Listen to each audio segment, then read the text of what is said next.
And what's the basic significance? He's Dominican, right? That's good memory. Wow. Yeah. And Yeah, Luther is Augustinian. and it brought it out, like it got to the root of the issue. This debate. Good job. Yeah, that's right. Right, and clarify the issues. Luther is kind of figuring out the issues as he went. He starts with one concern, generally, to reform the church, that there's corruption, that the indulgences are an inroad for that. And this debate, does anybody remember who it was with, the Dominican? Erasmus. No, that's a good call too. He has a debate with Erasmus that takes place through writing, right? He ends up on his very important bondage of the will is the product of his debate with. He was very proud of that. I considered that one of his most important accomplishments. Really critical to understanding the gospel. He's debating with John Eck, who, there are two of those during the whole Luther portion of the Reformation, so not to be confused with the other one. This one, who indeed was a Dominican theologian, he debates him. He probably gets wiped up on the floor a little bit. Exactly because he doesn't have the clarity yet. Whatever the case, that's debatable. It is this hinge moment, or this turning point, though. So I'm just going to skim this section, and then we'll start reading after the Leipzig debate. So actually, I think Truman is generous. He says that's a bit of a stalemate, but it's a crucial development in Luther's thinking, because until this point, the controversy surrounding him was focused on occasional issues of practice. Right? The Roman Church needs to reform and purify its practice. But here it gets to the real underlying assumptions. It became explicit at this point when Eck is cross-examining him, challenging him. It actually reminds me, in the Erasmus debate, he thanks Erasmus for really getting to the heart of the matter with the difference between Rome and the Protestant or the protesters' claim of biblical grace. Right? The difference between a decisively gracious will of God and a decisive will of man.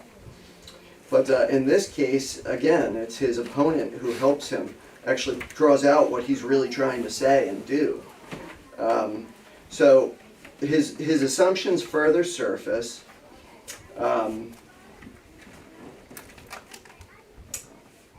Eck, he heard Luther's pre-debate sermon and left the sermon hall where Luther was preaching with an ominous declaration that what he had just heard was completely bohemian. Does anybody remember what that means?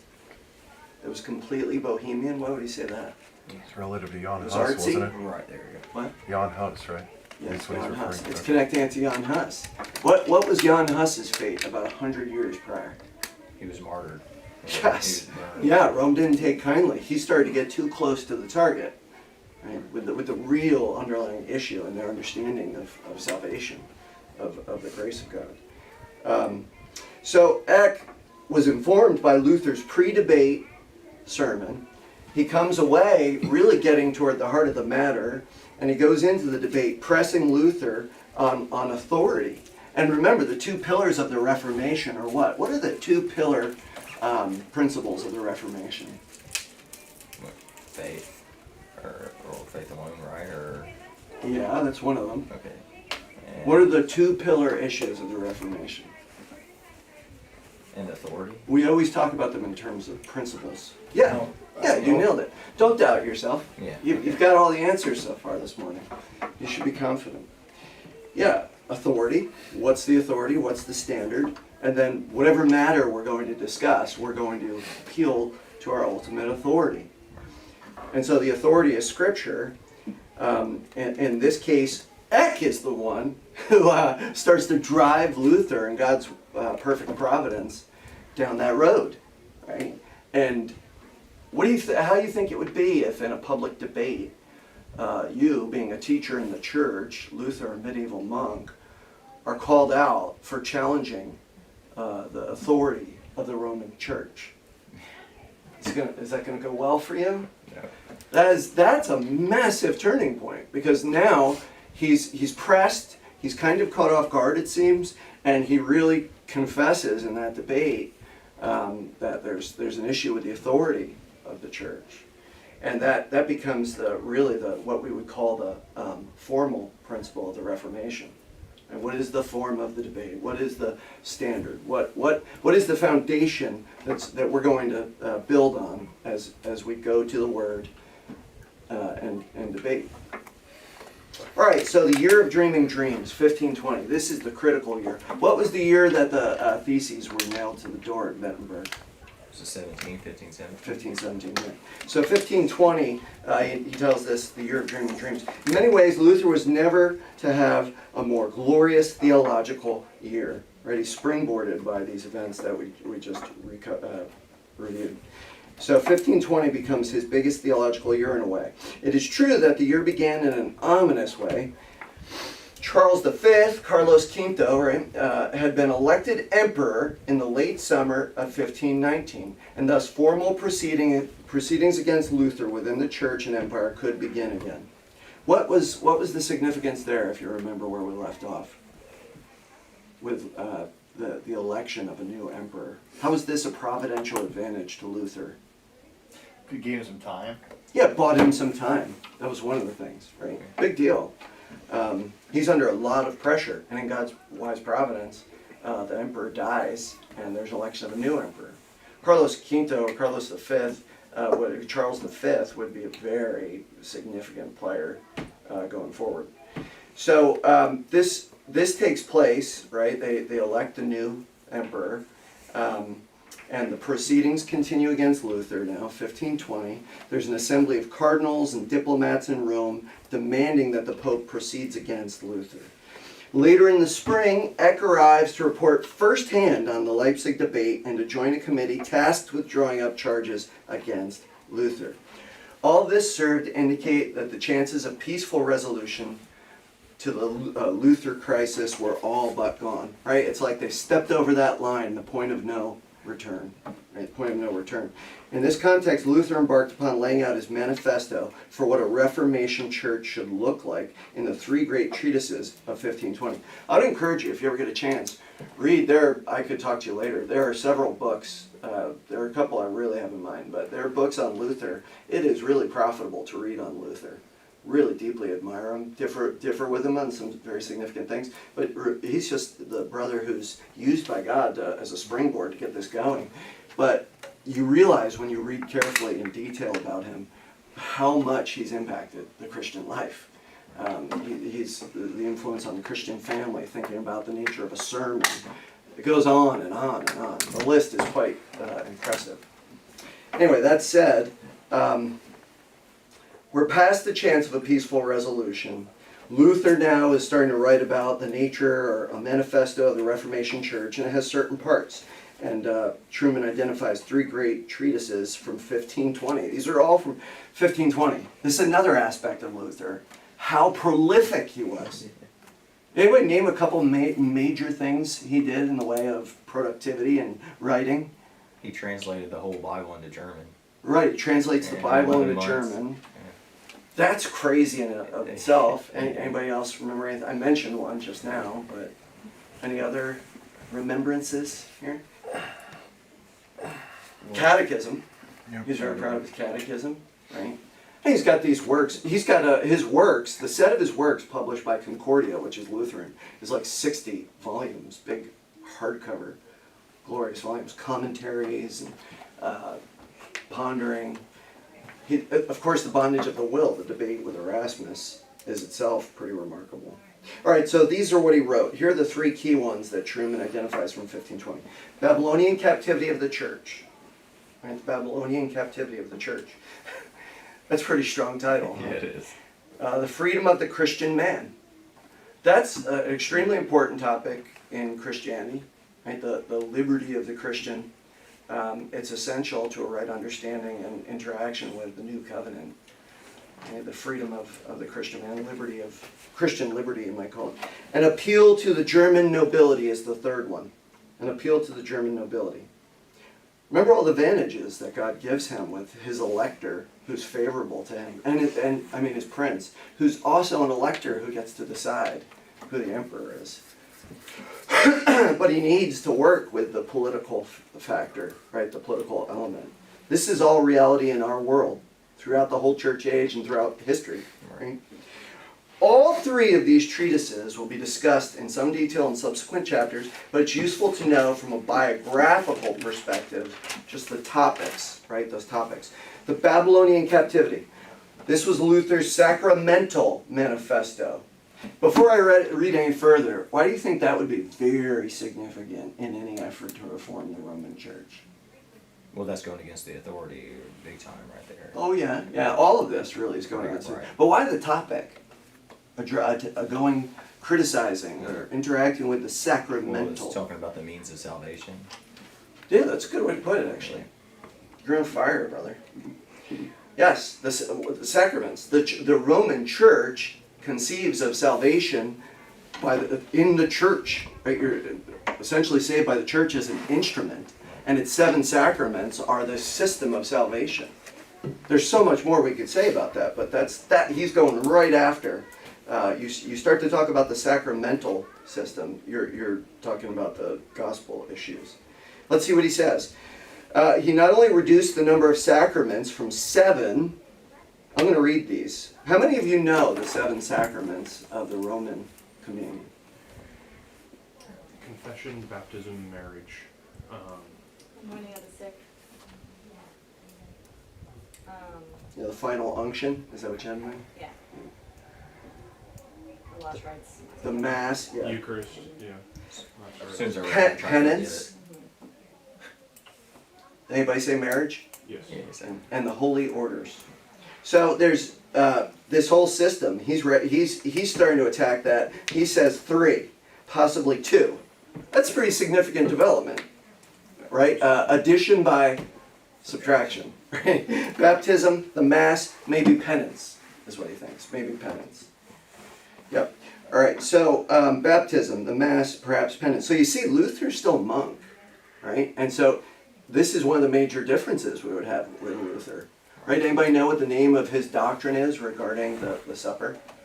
Or the bread and the wine? Consubstantiation, right? Yeah. As opposed to what's the Roman doctrine? Transubstantiation. Yeah. Transubstantiation, just the bread and the wine fully are the body. They, in some sense, they become the body. Luther kind of modifies that, right? Like the body is there, the blood is there. It's not like you drop the body on the floor necessarily, if I remember rightly. It's nuanced though, it's kind of difficult. And then Calvin comes along in sort of generation 1A or 1B, and he comes up with a mediating position where it's a means of grace, right? But he's going more towards the symbolic. Does anybody remember who took a purely memorial, symbolic view of the supper at this time? Who was pretty much the same age as Luther, one of the first generation reformers. It's Zwingli, isn't it? Yeah, good. Yeah, it's Zwingli. Luther actually scorned him for this. He treated him like he wasn't even saved. He talked about him like he wasn't even saved. Luther had some strong words at times. It was a very different culture than we have now, too. I mean, that doesn't exonerate him for sinning at times, but it definitely is a different culture, different sensitivities, different sense of what's appropriate, what's harsh, what's over the top, and totally unacceptable. Right? If I said some of the things Luther said, I would be considered not above reproach. Almost certainly. Right? Almost certainly. But that's another topic. So the Babylonian captivity, he addresses the sacraments. He says the 7 really are maybe 3. Right? And we listed them. Notice he lists it as the Mass exactly to give you the sense that Luther has not come all the way reforming that particular issue. Right, but he's right to recognize that's one of the sacraments. And a lot of Baptists don't even want to say sacrament because they're concerned that we'll define that term in a wrong way, like Rome. Or even like maybe sometimes some of our Reformed brothers have a definition we wouldn't assign off on. Right? I don't have a problem with the word if we define it biblically. But certainly ordinance is always acceptable to the Baptist mind. And Baptists speak ordinance. So he identifies there 2. Right? What else does he say? The implications of this new soteriology are so ably exposed by Eck at Leipzig, thank you, Jan Eck, we're now allowed to reshape the very heart of medieval devotion, the sacraments. Right, the sacraments are at the heart of this. The next treatise of the three, The Freedom of the Christian Man. He's giving you little thumbnails, right? These are a little sketch, a little snapshot. Freedom of the Christian Man. Luther's application of his insights on justification to the realm of ethics. Right? What do we mean by ethics? Your behavior, how you behave in life, what's right and wrong, morality. You can see how this is very significant too. These are three major, heavy-hitting, important treatises. And he's going after their false gospel, the sacramental system, and also like what is the Christian life? And how does as we're going to talk about in the sermon today, Lord willing, what does a kingdom citizen look like? Christian ethics, freedom of the Christian man. So he argued that it was. Because one has been justified without works, that one is free to do good works for one's neighbor. Right? You're free to serve the Lord in a sense. Can you say that one more time, please? Because one has been set free and justified without works, one is free to do good works for one's neighbor. Thank you. Yeah. So it's importantly, Christians have to have a right definition of what term. Works. Yes. True. Right, what it works, but justification. Can anybody spot another term here that we need a right definition of? This is actually very important in our culture. This comes up all the time. Neighbor. What? Free. Freedom, right. Neighbor is important. Jesus even takes pains to define that, right. Freedom, though, comes up all the time. We go to the scripture for our all of our categories, our standards, our goals, our definitions. Generally speaking, in principle, are foundational definitions. People bring up freedom all the time. We encounter in our encounters with the world. Freedom, of course, we have to define grace. Freedom is massive, though. All right, continue for the sake of time. Finally, realizing that the church was not going to reform itself, Luther turned his mind to the civil magistrate as a means of achieving this. All right, so he recognizes that the Lord works instrumentally. So he writes, an appeal to the German nobility.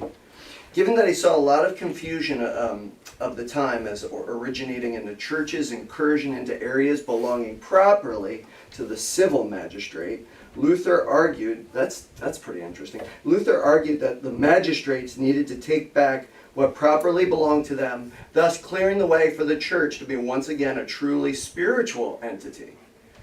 This is a hot area of always of concern. And every generation, we're figuring this out, going back to the sources, looking at the scripture, looking at church history, looking at theological, right, historical theology. So it's, what would we say, what is the sort of doctrine of interest in our American civil religion, or the way we think about this topic in America? What phrase comes to mind? Separation of church and state. Yes, yeah. That's one of the most abused phrases you'll ever hear. Yeah, it's important though. I mean, there's the concept that it gets you into, the topic, the debate it gets you into is extremely important. Right? And Luther is recognizing. There's a whole argument to be made that when Constantine, he makes Christianity. Does anybody remember what Constantine did for Christianity? He made it Rome's official Religion. religion. Actually, that's you're very close. You're warm. That's excellent. But he didn't. He made it legal. I think it was Theodosius later in the same century, in the 300s, who then makes it the official religion. I think maybe that was the Edict of Milan, 391. But there are two different edicts, and you could argue that Constantine did a lot of harm. Right? In one sense, it could seem really great. You could still think it was really great, but also think there's a lot of harm in the mixture of the church and the state. Rather Theodosius, right? And once you have this Roman entity, it's almost, by some points of view, doomed for destruction. Like this is only going to go off the rails. Anyway, so Luther brings us into a whole massive, important area of debate that something that Christians have to think through and work through in every church and communion. These three works taken together represent perhaps Luther's most sustained and positive vision for what Reformation should be. Right? These big three. It's arguable that he never again presented such a comprehensive view of Christianity in such a positive way. While Luther was engaged in the positive construction, however, the church issued its long-awaited condemnation of his thought. The papal bull, Truman loves to put the Latin, the original Latin down, Exsurge Domini, was proclaimed in July 1520 and then began its long journey toward Wittenberg. Right? They couldn't just shoot an email, Luther, hey, here's the papal bull. He's not up at night foolishly looking at his phone because he can't sleep and getting this papal bull and go, oh no, you know. No, he's right. Put your phone away, babe. No. this thing's winding its way by the hand of God ultimately through the German countryside, and it's coming to hit its target. Finally, it arrives at Wittenberg on October 10th. Didn't somebody just have a birthday on October 10th? Carolyn? Yeah, Miss Carolyn. No, Right? Didn't she? Isn't your Or birthday? was it November 10th. Oh, okay, November 10th. Oh, November. It was this month. Right. Sorry. I'm sorry. So it winds its way. It gets there October 10th. When it's presented to the rector of the university, Peter Bruckhard. Interestingly enough, it's not Eck who presented it. He wisely stayed outside of the electoral Saxony, Luther did, presumably knowing that it would not have been a safe place for him to travel. Right? In fact, it was the Leipzig militia who delivered the bull. Another sign of the hostility between the two cities since the debate of 1519. Does anybody remember how Germany was organized at this time? It's in the front there. Thanks. How was Germany organized at this time? Was it like modern day Germany? Oh, Pretty no. close? I don't think so. No, really, not later until Napoleon Right. did it start to become more like a modern nation state. They were really more like city-states, like these areas organized around cities. So you got the Leipzig militia coming from, you know, your neighbors bringing you this letter, this papal bull. So along that line, Luther must have heard of this bull's arrival almost immediately, right? Word travels fast in a small town. We know all about that. It travels fast back then by word of mouth even. Wittenberg was, and still is, a very tiny town where nothing of any great consequence could happen in secret. We know all about this, right? Further, we know that he wrote to Spalatin on October 11th, informing him of the bull's advent at the university. In the coming months, Luther wrote an explanation of the articles condemned by the bull and reiterated his call for a German council on German soil to resolve what he claimed was a German problem. This is important and interesting. He was very keen to play the ethnic card as a means of keeping himself out of the hands of the papacy. Is there, if I use the word doctrine, it might be confusing, but what kind of principle do we see here at work? That if you think that this is righteous, what principle do we see here at work in Luther's choices?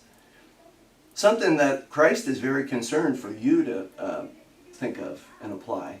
Cunning as serpents, innocent as doves. Yeah, that we should be shrewd, right? We're not fools. We shouldn't sin. We don't compromise. We don't do things in a wicked way. We're also not fools. Paul, exploiting his Roman citizenship. Yeah, that's what I was thinking about. Yeah. Luther, the Reformation, like people give you the impression that it's about like knocking on doors and wearing costumes and getting free candy. But really, if you think about the Reformation too, people who even know about it, sometimes they have this caricature, this cartoon in their head. It's not like the Reformation just like blew into full existence from this guy nailing something on a door. There's all these moving parts, and they're informative. Church history in general is very informative for our own decisions, our own context. Right? Let me turn this off. My alarm's about to come blaring through. So he hears of this bull. He's in the tiny town. It comes to the university where he serves. He's very keen to play the ethnic card, so he's framing. What's another word for framing an issue? Framing a topic in a favorable way that you want people to see it in light of. Spinning it. Yes. Right. I remember for years and years there was a show on Fox News. It was the No Spin Zone. You ever hear that? Mm-hmm. It was like one of the most popular shows. Like, it got massive viewership. Bill O'Reilly. You remember? Anybody remember Bill O'Reilly? Man, I feel He's old. still kicking. Yeah, he's still alive. He's still I mean, he still got has that some show. work. It just, you know, he's like Tucker, he's got it off on his own spot. That's right. That's right. The no spin zone. Yep. Well, Luther is all about the spin, and he wants to gain as much leverage as he can from his German ethnicity. Right? That if the people look, he means it for good. If the people pull together on this issue, even while they're immature and they don't fully grasp the issues, but they do care for a German independence, maybe there's an ability for the gospel to take hold there. But if everybody's just like, oh, this guy's a pain in the butt, and this isn't worth the trouble, nothing happens. It's informative also for a church plant or an unintended church plant without a curated launch team. We want to learn to be shrewd. Right? We could use all the help we could get. So, the diet of worms, right? The diet of worms, rather. Yeah, that's it. We mentioned this last week, right? It's like kind of like the paleo diet. Like if you start doing this, you'll lose all that weight, a massive hurt. But you got to keep doing the diet of worms, or the weight will come right back. Right? No, this is a council or a meeting, right? So the church exhausts its options for handling Luther. Excommunication is the final sanction. He's still free to write and preach with impunity at Wittenberg. As a result, a new strategy had to be devised. Charles V, who's that? What is it, the king? The emperor. Yeah, emperor. Right. He's not the prince over Luther. He's the emperor over the Roman. Right. The entity that's not Roman, it's not holy, and it's not an empire. It's none of the three, technically.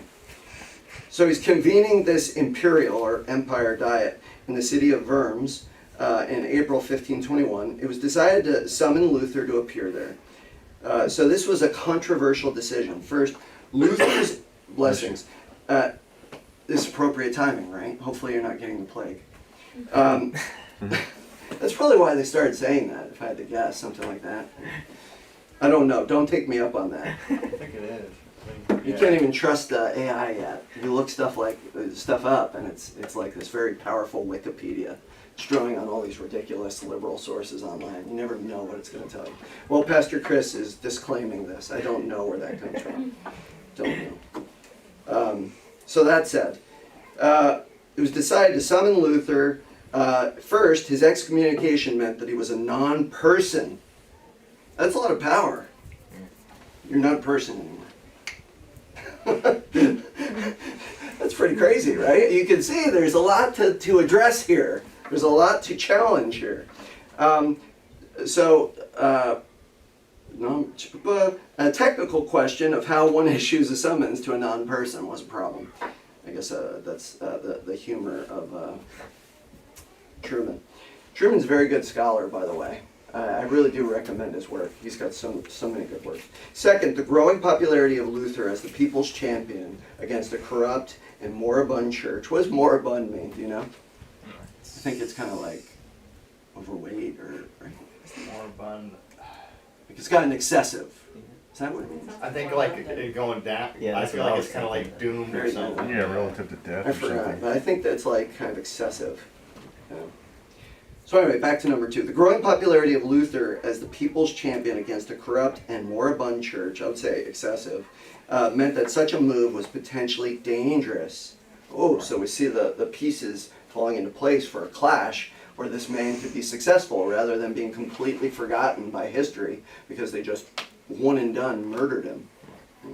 Ultimately, however, the pragmatic need to deal with Luther overrode these concerns and he was summoned. Right, so the benefit outweighed the risk. Right, the risk.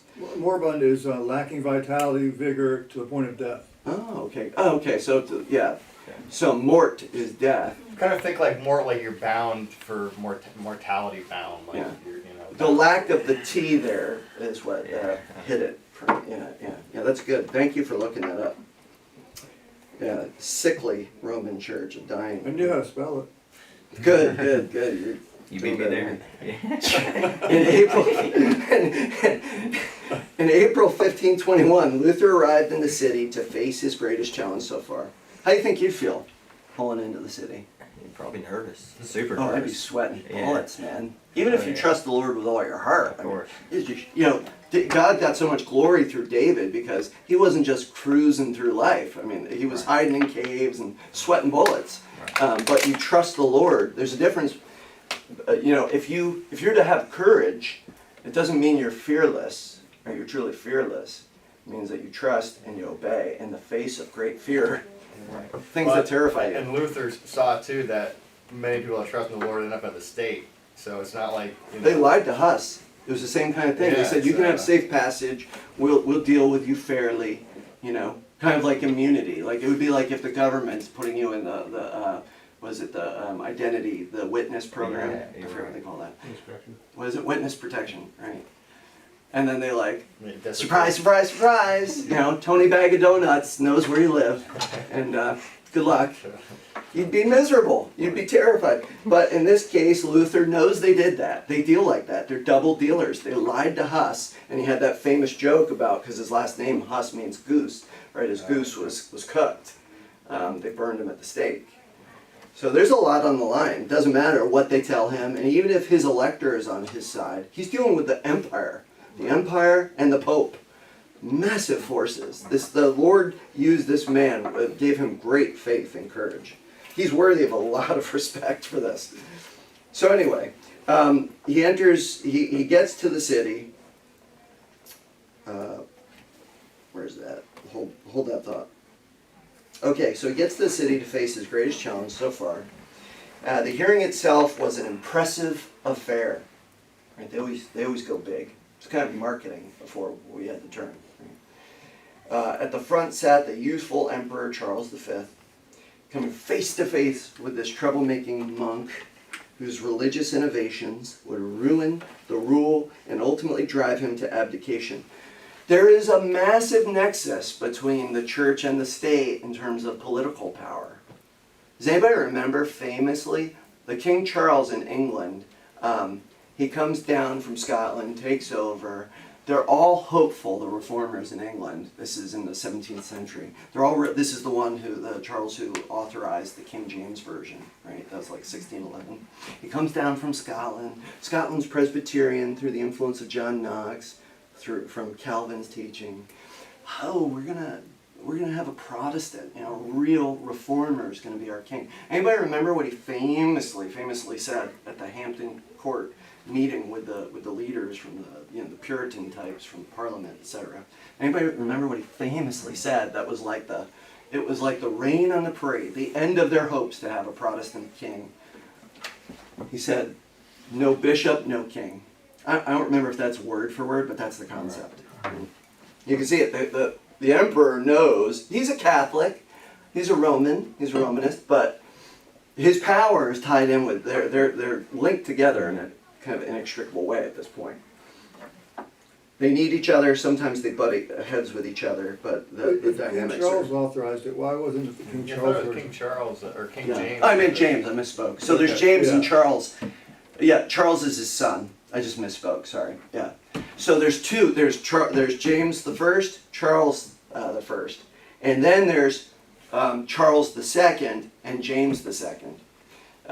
Really important part of English history and church history in general in the 17th century in England. And James' son, right? That James I. Thank you for catching that. That James I who authorized the King James Version. His son Charles is the one that was dethroned. And does anybody remember what his fate was? He was beheaded. Yes, decapitated. That was a very big deal, right? And these are Christian men, Puritans in Parliament, who are just ostensibly in good conscience saying, we need to execute our king. Massive turning point in history. Yeah. That's not a small thing to do. That were Yeah. Cromwell, that period of Cromwell. Cromwell became Lord Protector. This is an important part of church history to read about, especially because we find our roots as particular Baptists in that same century, right? Caught up in the milieu of that, the context of those goings on. But yes, Cromwell becomes Lord Protector. He's a Puritan Congregationalist. He's not a power seeker either. Right, he seemed like a righteous guy. His biography is really, there's a couple, but he's really interesting. Like he's has convictions, like sincere Christ follower seems. But it was a bloody, messy affair, a real war. He was a captain and general in that war. And sadly, when he died, his son was not up for it. And they had not gotten a system in place to really keep the whole effort going. And his son was not the kind of man he was. They just wanted to, it was almost like they're treating him like a king. I mean, John Bunyan served under him. yeah, John Owen too. Yeah, John Owen. Or John Chaplain. Owen rather, yeah. Yeah. Yeah, John Owen was his chaplain. And, yeah. Anyway, so I love these sidebars. I'm going to read a little bit more and then we'll wrap up and prepare our hearts for the service. So he's at this impressive affair, right? There he stands. Face to face, Charles V, this troublemaking monk, Luther, with his innovations that are going to ruin Charles V's rule and ultimately drive him to abdication. What's abdication? Give up the throne. Yeah, right. That's a strong statement. I mean, Truman's not a sloppy scholar. There's a lot on the line. Around the hall, so he's standing in a hall. It's not a Zoom call. They stood all the most powerful politicians of the day on a table, right? Yeah, sure. Raise your hand if you've seen a Luther movie. Anybody ever seen any of the Luther movies? I don't know about full. Cartoon ones. No, we've seen some, but not like a full movie Have you ever seen a play or a dramatization of this scene? of him jumping on a table. I've seen a painting. Have you? Yeah. There's like Ralph Fiennes, I think, was an actor in a really like popular level. But it's dramatic. He's standing there before the emperor, all the big wigs, all the heads, right? All the most influential people. He's standing before the power, this massive, vast power of the church and the state. And here's this monk, right? And he's gambling all on the Lord. And he could die and glorify God that way, right? Who's the most famous godly man who stood up and actually died to glorify God? Right. Yes, that's the model. So don't expect that you're going to get off without it. You might actually have to die to glorify God. But the happy ending of Hollywood, actually that's a biography that tells the truth, but generally. But the happy ending is not it's counterintuitive, right? The Christian life doesn't work the way Hollywood works. You might glorify God best by getting your teeth kicked in, as we always like to say, and even dying. So he stood there himself, apparently surrounded by his enemies, dangerously exposed and vulnerable. And on the table, in this dramatic scene, before the emperor, are Luther's books. His books are on a table. This is pretty wild, right? I mean, this is perfect stuff for drama, for a play or a movie. The table, the books, the monk, the emperor, all the bigwigs. Stuff you think he's a little hot and loosening his collar. So the man leading the questioning of Luther, of course, John Eck. But this is why I mentioned it before. Not the John Eck, so this is It's the other the confusing part. Not the one from the Leipzig debate. So another John, apparently that's a popular name at the time in Germany. So John Eck was an employee, this is the other John Eck, in the household of the Archbishop of Trier. At the start of the proceedings on April 17th, Eck asked two simple questions. Number one, whether the books on display were Luther's. Right? Are these your books? So it's really like a legal proceeding, right? That technical. Are these your books? Whether he would, does anybody remember what he was asked? At least you've heard this Yeah. or read Decant. this. They What? went through Decant. camp. Yeah. Yeah. Famous, I think in Latin he says, no revoco. No revoco, like from where we get revoke. No revoco. No, I don't recant. Intense. So he's asked, are these your books? Do you recant? Of the content in the books. So the obvious questions Luther must have been anticipating. If you're going in a courtroom scene, I mean, really in life this comes up all the time. Right? If you need to be prepared, you need to anticipate what are they going to say? What are they going to ask? What objections? Right? You always try to anticipate things before you go. If you're going to have success, you anticipate before you go. So clearly Luther thought about this, and he declares that because the matters concern salvation, It's not a secondary issue. He needed some time to think about his response. Yeah. I need some time. I don't blame him at all. Could you blame him? I mean, this is intense, man. And he's just hoping. It could have easily just been like, nope, nope. Right. What's your answer? So God again smiles on him. Luther has a series of these crazy providences where the Lord just provides for him. And he gets some time. But you can understand why they would think giving him time might be They a thought better he way might of leading him to recant. Now recant. that they've Yeah. horrified You him, know, 'cause, now that he's been terrorized, shake him up in the alleyway and then let him think about it the overnight. magnitude of the Yeah, stakes yeah. is gonna get him in the night. Absolutely, man. Absolutely. This is perfect stuff for drama. You can't make it up, right?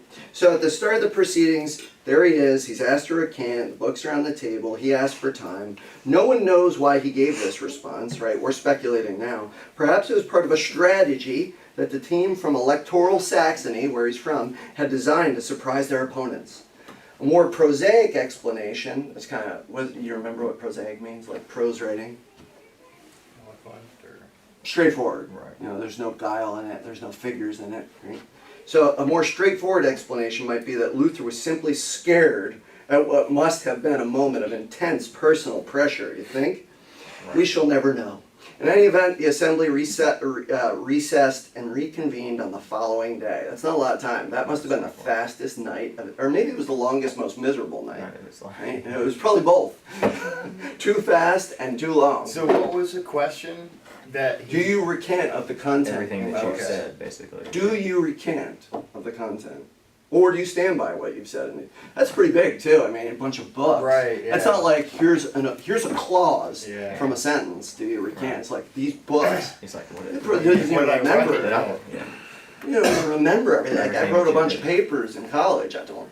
If you put them on the table, you know. Of course, this is more important than papers in college. Plenty of people have recanted in that same kind of a situation. Oh yeah, yeah. Some have famously regretted it in Yeah. church history. Yeah. Who was that?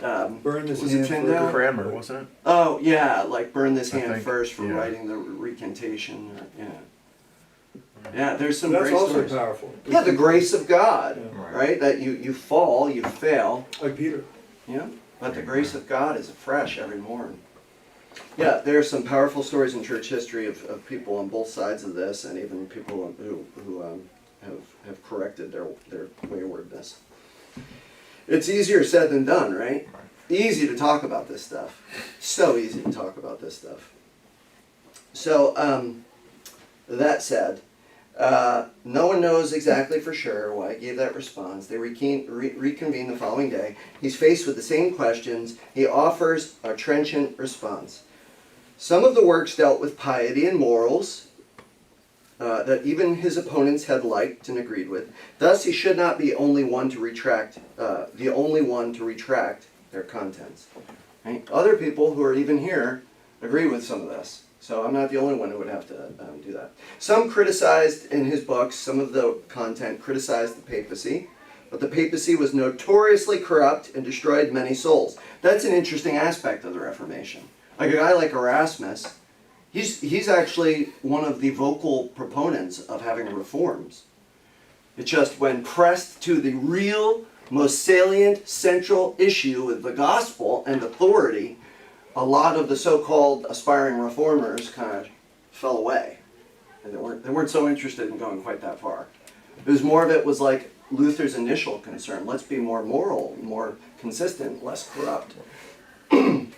But everybody knew, is the point. Everybody in that room knew darn well that the Romanist church was corrupt, that it was dirty. There was a lot to criticize, and a lot of them had criticized, right? It's just how far do you go with your criticism? There's a difference between having some criticisms and saying their authority is subordinate to the Bible, and so I see a different gospel. Massive difference. So he's appealing to them on that grounds, right? You guys know. Some of the stuff I wrote in there, I'm criticizing the papacy. Notoriously corrupt is the papacy. It had destroyed many souls, so he could not retract those criticisms. So his most serious criticisms on the grounds of conscience, he could not retract. Some attacked individuals who defended Roman tyranny. So some of the contents, it says attacked individuals who defended the Roman tyranny. So he's criticizing influential players who are on the side of Rome. While occasionally excessive in language used, these books were fundamentally sound and could not be retracted. Eck refused to accept these arguments, and at the end of a vigorous exchange between, back and forth, Luther made his famous speech, which probably did not end with the claim, "Here I stand," right? This is in the movie, I'm sure, if I remember rightly. "I can do no other." Right? Hollywood loves to make it smooth and memorable. So here's what he said. This is what Luther says. "Unless I am convinced by the testimony of scriptures," so you see his doctrinal differences right here. "Unless I am convinced by the testimony of the scriptures or by clear reason, for I do not trust either in the Pope or in councils alone, since it is well known that they have often erred and contradicted themselves. I am bound by the scriptures I have quoted, and my conscience is captive to the word of God. I cannot and will not retract anything, since it is neither safe," what does he say, "nor right." What does he say? Does anybody remember this? It's pretty famous. "It's neither safe nor right to go against," what? Conscience. Yeah, your conscience.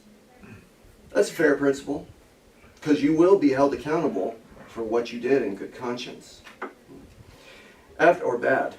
After this dramatic stand, Luther was ushered from the hall amid cries from the Spanish delegation. I called him Charles V, I called him Carlos Quinto. I think he had his capital in Toledo, Spain. But anyway, amid cries from the Spanish delegation that he should be burned at the stake. It was not to be, however. As he left Worms to return to Wittenberg, he was surrounded by a group of armed men. And does anybody remember what happened as he's surrounded by armed men leaving, going back to Wittenberg? Kidnapped. What? Kidnapped, That's quote right. unquote. Yeah, he's kidnapped. Again, another provision from God. After nearly 4 years as the center of attention for both church and empire. That's crazy. 4 years this monk is at the center of everybody's attention in the empire and the church. Luther would vanish from the public eye for the better part of a year. So we're going to stop there for now. But does anybody remember who kidnapped Luther? It was his buddy, right? Wasn't it? Yeah, it was his prince. Yeah, he went and stayed in his So castle. he kidnapped him, or he made it look like again, there's a shrewdness there. Made it look like a kidnapping or something. So there's a mystery about where is it, and he's not on the hook for it. But he's saving his life, because what's he assuming? What do you think his prince is assuming when he kidnaps him on the way They were home? about to kill him. They're going to kill him, right? He's not going to make it home. Fair assumption? Yes. Super fair assumption. Can someone